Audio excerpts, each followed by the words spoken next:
Since 1983, this novel has had 39 public bans or challenges, claims 2010 Banned Books Resource Guide. My name is Haley Stebner, and my novel is I Know Why the Caged Bird Sings.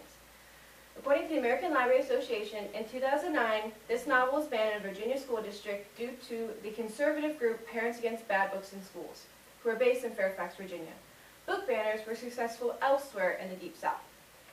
In Alabama, 4 members of the state textbook committee asked the book be rejected because it preaches bitterness and hatred against whites, which is a selection from a novel that I will be reading.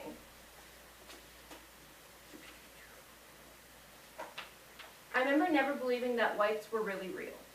Many women who worked in their kitchens traded at our store, and when they carried their finished laundry back to town, they often set the big baskets down on our front porch to pull a singular piece from the starched collection and show either how graceful was their ironing hand or how rich and opulent was the property of their employers. I looked at the items that weren't on display. I knew, for instance, that white men wore shorts, as Uncle Willie did, and that they had an opening for taking out their things and peeing, and that white women's breasts weren't built into their dresses, as some people said, because I saw their brassieres in the baskets. But I couldn't force myself to think of them as people. People were Miss LeGrone, Miss Hendricks, Mama, Reverend Sneed, Lily B., and Lewis and Rex. White folks couldn't be people because their feet were too small, their skin too white and see-through-y. And they didn't walk on the balls of their feet the way people did. They walked on their heels like horses. People were those who lived on my side of town. I didn't like them all, or in fact, any of them very much, but they were people. Though these others, the strange pale creatures that lived in their alien unlife, were considered folks. They were white folks.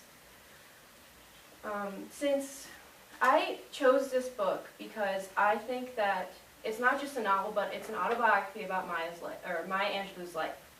She talks of racial prejudice truly in the 1930s and 40s from a different perspective than just in your history books and other novels.